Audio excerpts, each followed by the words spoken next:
Alors, comme j'étais gamin, on jouait sur la plage, je faisais pas des châteaux, moi je faisais des tranchées.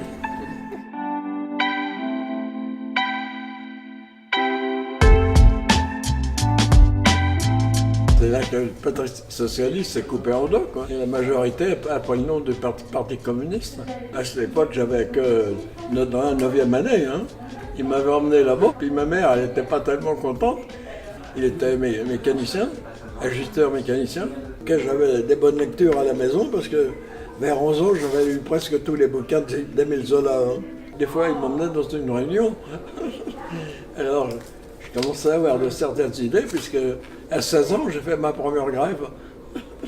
Il faut dire qu'à l'époque, hein, je faisais 60 heures par semaine. Il n'y avait pas de vacances. La guerre était en 1936 que ça a vraiment bardé. Là.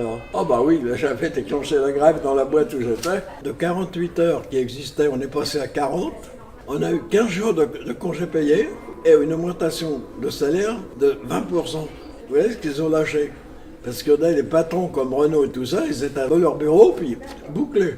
Quand on a pris des vacances en 1938, dans un hôtel, il y avait un ouvrier spécialisé chez Renault qui pouvait se permettre, avec ses 2 enfants, de se payer 15 jours d'hôtel.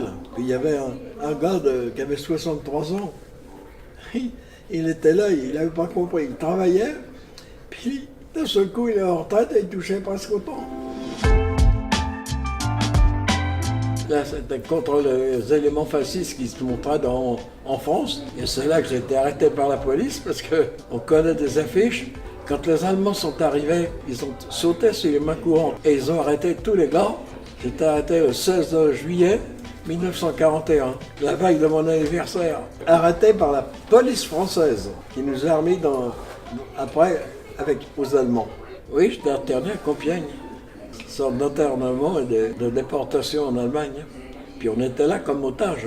Je me rappelle que Rosine était venue voir avec ma mère et je m'étais trop approché de l'ouverture, puis il y a une balle qui a sifflé dans les oreilles derrière. Là.